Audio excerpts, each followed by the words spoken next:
How's it going, everyone? As always, God bless you and thank you for being here. I'm Gage and this is Candy Coral Aquatics. If you're new, please think about hitting the subscription button and tapping the notification bell, because this is where I talk about all things reefing, and more importantly, this is where I share my findings and experience with you guys on my tank to help you guys become better in the reefing hobby and to be more successful with your own systems at home.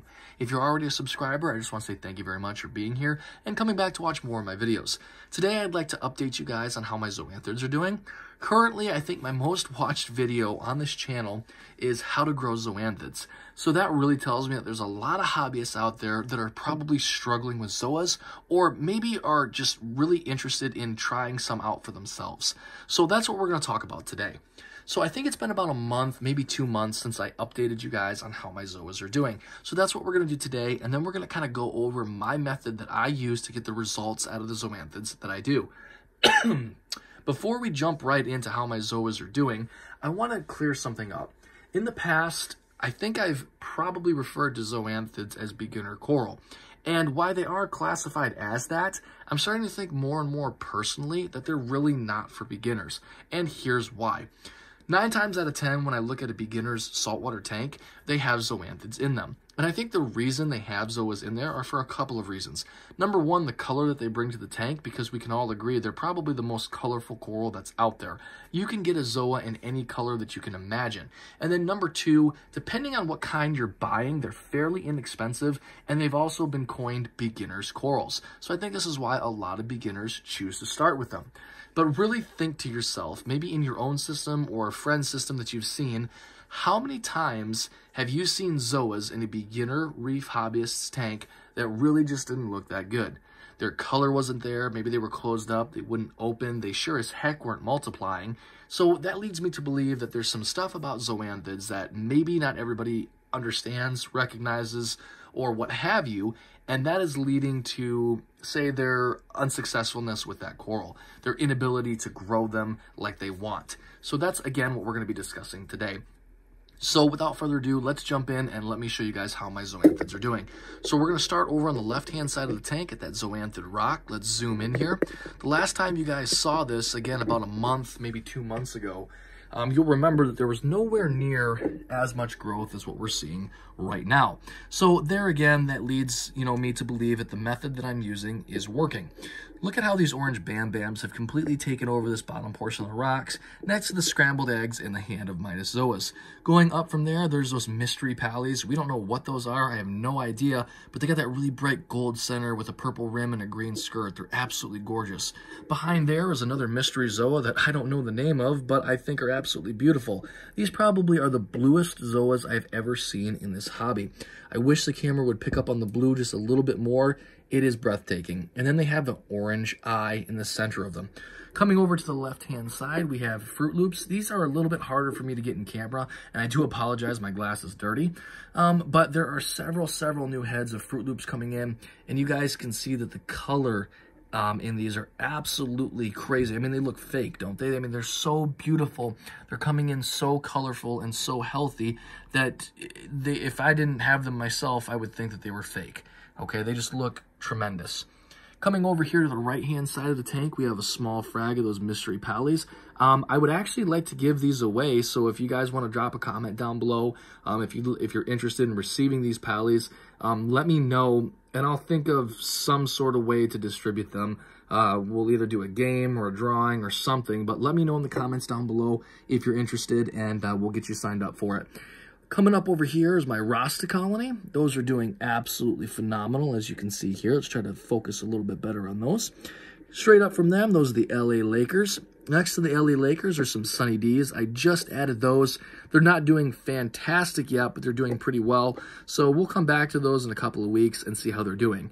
Same thing with the Yodas. Now, these don't look like much, but if you guys, you do a Google search for Yoda Zoas, they're absolutely gorgeous. So as these mature and spread out, I think they're going to be beautiful.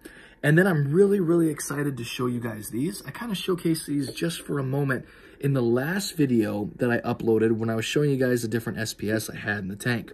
So here's a little background on these. I went to a LFS, and these guys came in on some live rock that came straight from the ocean. They're a wild-caught Zoa. The LFS is an extremely large one, well known in the state, and they did a lot of research, and they couldn't find any other Zoa out there that resembled this one that was already named. So they actually gave me permission to name these. They said, go ahead and call them whatever you want. We can't find anything that matches. We're going to name ours. You go ahead and name yours. So as of right now, there's only 2 places that you can receive these. That LFS store and then myself. Now, obviously, as they start to grow out and the LFS store sells them, they'll become more and more available. But I think that's pretty cool that I have Zoas that I know nobody else out there has. Now, if I'm mistaken and somebody else has run across these, please feel free to leave it down in the comments below, because, I mean, I could have made a mistake. They could have made a mistake. But as of right now, I think it's pretty cool that I've got something that nobody else does. And I also think it's pretty cool that the LFS gave me permission and said, hey, go ahead and name these whatever you want, because we don't know what they are. So for this channel, these are going to be a Candy Coral Aquatics exclusive. So we're going to call these CCA for Candy Coral Aquatics, and they're going to be called Sweet Tooth Zoanthids. So that's CCA's Sweet Tooth Zoanthids. So if anybody is interested in these, as soon as they grow out, just drop me a message, and I'll be more than happy to work something out with you guys, and maybe even send some your way. I'm trying to zoom in and kind of focus in as best I can on them. But they're like this neon toxic, like lime green with a blue kind of oral disc, and then like a greenish mouth on them. Absolutely gorgeous. Never seen anything like it. So that's CCA Sweet Tooth Zoas, and I'll be really interested to see how those do in the future. So that's how my Zoas are doing. You guys can see, obviously, my method is working very well. So what is the method? Well, I already released a video on this. However, I still get questions, you know, pertaining to what is your method to grow Zoas. So I thought we'd finish this video with me kind of recapping what my method is. So let's talk about tank parameters. I am not a fan of a low nutrient system. The reason I am not a fan of a low nutrient system is because I've actually had problems running a system too clean. And to be quite honest with you, to get the best growth and coloration, not only in Zoanthids, but all your coral, you should actually have a little bit of nutrients in the tank. So what is a little bit? Where should we be? Your nitrates should be about 10 parts per million. You can go upwards of 20, but don't try to go any further than that. You start to get problems if you go too high. So between 10 to 20 on the nitrate scale, I think is going to be just fine. Phosphate, anywhere between 0.03 and 0.08, I think is going to be acceptable. Again, don't go much higher than that. As far as salinity is concerned, 1.025, 1.026. There's a lot of debate on this. I had to try to keep mine closer to seawater. But if you do want to run 1.023, 1.025, that's okay. Just whatever you're running, make sure that it's constant. I'm not a fan of 1.023 because I think that's a little low. I think for a fish-only system, that's probably okay.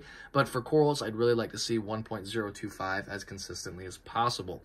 Now, when we're talking about temperature, temperature should be monitored. You guys can go out and buy inexpensive temperature probes for, you know, 15, 20 bucks or so, and you can have constant temperature monitoring. So temperature should be anywhere between 77 to 80 degrees. A lot of times I'll run into tanks that are running a little cooler than that, and they're doing just fine. I like to keep mine a little bit on the warmer side. And then, of course, as far as lighting is concerned, you know, not all Zoas are the same, okay? We've been led to believe that the care requirements for Zoanthids are the same, and I think that's why people struggle with them. There are some Zoanthids that like highlight, there's some Zoanthids that like moderate, medium, and low light, and depending on where you place the Zoas, it will actually determine their size and color. WWC Worldwide Coral actually did kind of a little experiment with that, where they placed Zoas of the same species in different areas of the tank, and what they noticed was, depending on how much light they received, it actually, you know, kind of changed the Zoanthid itself, whether it was more color, less coral, or excuse me, more color, less color, or whether the Zoa was tiny or enlarged. So that, you know, lighting definitely plays a factor in that. So as far as that's concerned, place it where you want it, and then observe it over the next couple of weeks. If it's doing well, leave it alone. If it's not doing well, if it's high in the tank, place it medium or low in the tank, and then see how it does. It's really just a trial method till you find the proper placement for it. As far as feeding is concerned, zoanthids benefit from feeding. They really do. I feed all the coral in my tank, and I feed them reefroids. And then I also started adding a supplementation for the minor and major trace elements that actually kind of get used up and they don't really get replaced with normal water changes. So I think adding some type of amino acid supplementation and, you know, essential minerals and things to the water is actually beneficial. I'm actually using a product right now called Acro Power, which I've heard a lot of good things about, and it's basically just major and minor trace elements, and then I also do amino acids and reefroids. Again, as you guys can see, clearly whatever I'm doing is working. And then the last and final thing that I think everybody should be doing is dosing iodine.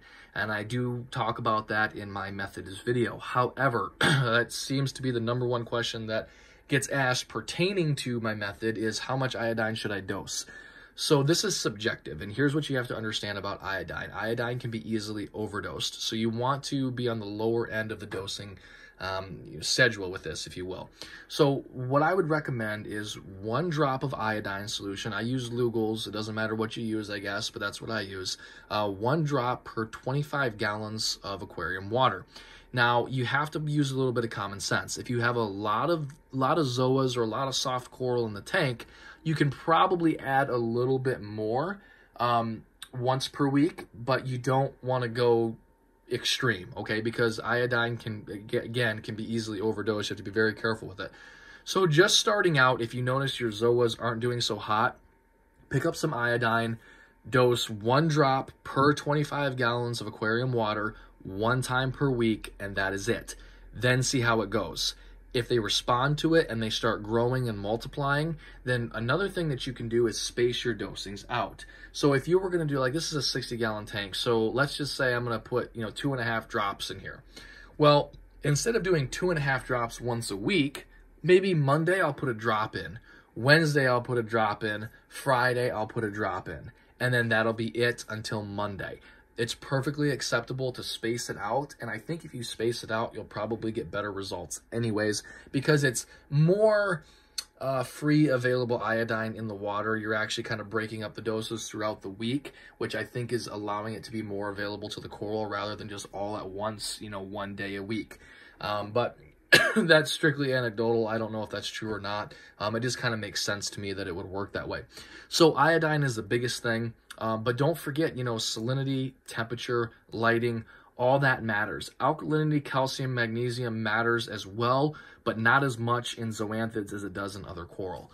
So I hope this video has been enlightening. I hope it's helped out. If you guys have any questions or want me to explain anything further, I think by now, for those of you that have asked questions, you know that I respond pretty immediately. Usually within 24 hours or less, I will get a response back to you. So until next time, guys, take care, God bless, and I hope to see you soon.